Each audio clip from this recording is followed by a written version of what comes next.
Hello बच्चों, आप लोग कैसे हैं। आशा करते हैं आप लोग बढ़िया होंगे। हाँ, चलिए आज हम लोग पढ़ते हैं अर्थशास्त्र की कक्षा 10वीं की कुछ बहुविकल्पीय प्रश्न विकास चैप्टर से। तो हमारा पहला प्रश्न है, विश्व में प्रत्येक देश की प्रति व्यक्ति आय किस मुद्रा में मापी जाती है। विश्व की प्रत्येक देश की प्रति व्यक्ति आय किस मुद्रा में मापी जाती है। तो विश्व के अधिकतर देशों की मुद्रा है डॉलर, और ख़ास करके अमीर देशों की।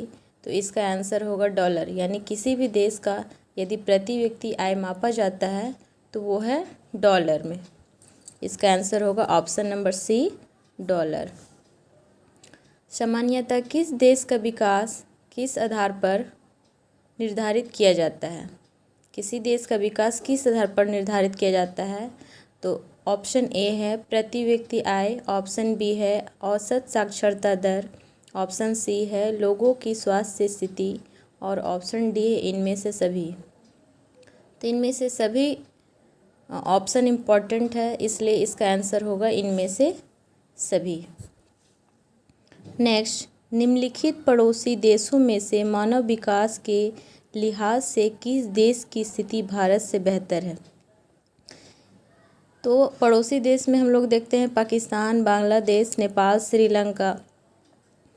तो आंसर है इसमें श्रीलंका, लेकिन ये अभी के हिसाब से नहीं है, पहले के हिसाब से है।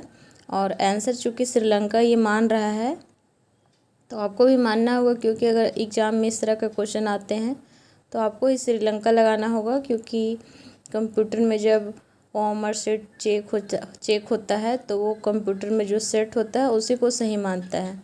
इसीलिए यहाँ हम इसका भी आंसर ऑप्शन नंबर डी यानी श्रीलंका ही मानेंगे। क्वेश्चन नंबर 4, निम्नलिखित में से कौन से देश में शिशु मृत्यु दर सबसे कम है।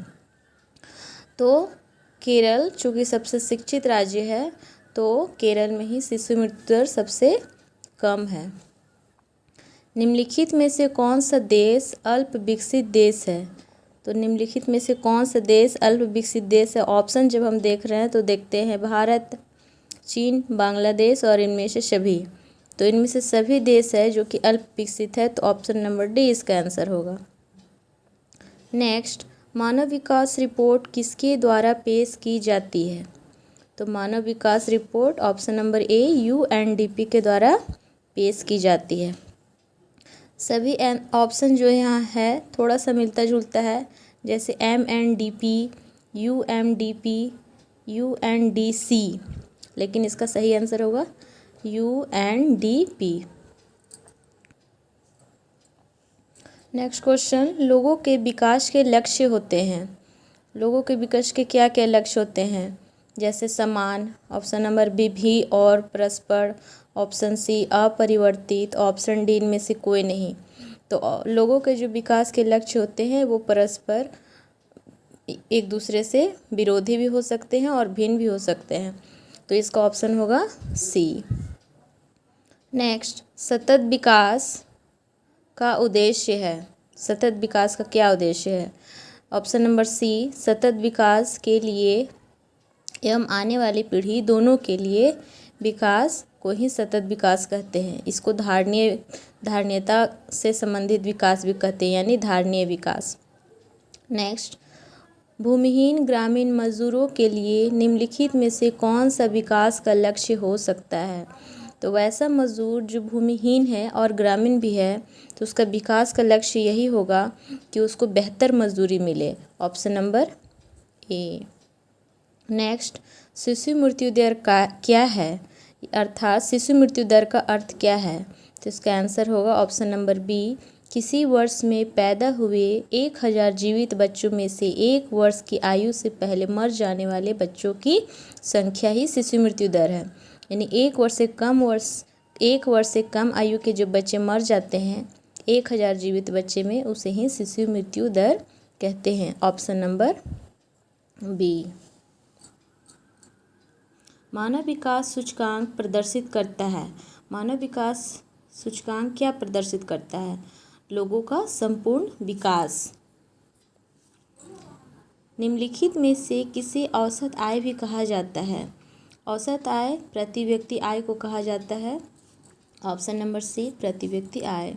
निम्नलिखित में से नवीकरणीय संसाधन के उदाहरण कौन है? नवीकरणीय संसाधन, इसका अर्थ है कि एक बार हम यूज करते हैं या उसका उपयोग करते हैं और वो फिर दोबारा जल्दी तैयार हो जाता है हमारे उपयोग के लिए, पूरी तरह से नष्ट नहीं होता है। तो कोयला को जब हम एक बार यूज करते हैं वो एक बार में ही नष्ट हो जाता है। पेट्रोल भी उसी तरह से है, लेकिन भूमिगत जल जो कि हम एक बार यूज करते हैं और बारिश होता है वो फिर धीरे धीरे जमा होता है। तो भूमिगत जल इसका आंसर होगा ऑप्शन नंबर सी।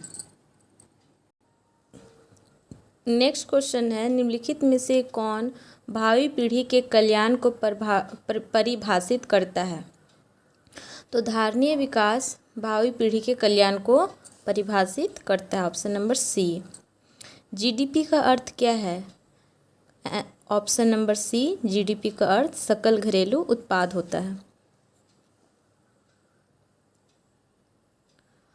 एक देश की राष्ट्रीय आय को उसकी जनसंख्या से विभाजित करने पर क्या प्राप्त होता है? तो एक देश की राष्ट्रीय आय को उसकी जनसंख्या से विभाजित कर देते हैं तो जीडीपी अर्थात सकल घरेलू उत्पाद प्राप्त होता है।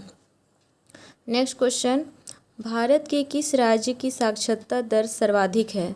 तो ऑप्शन देखना होगा, उड़ीसा, बिहार, पंजाब और केरल। तो केरल में ही है जो भारत में सभी राज्यों में साक्षरता दर सर्वाधिक है। Option number D. देखने के लिए धन्यवाद बच्चों, और इस तरह का वीडियो देखने के लिए लाइक और सब्सक्राइब करें और दूसरों तक भी इसको शेयर करें। थैंक यू बच्चों। फिर मिलते हैं एक नए वीडियो और नए शुरुआत के साथ।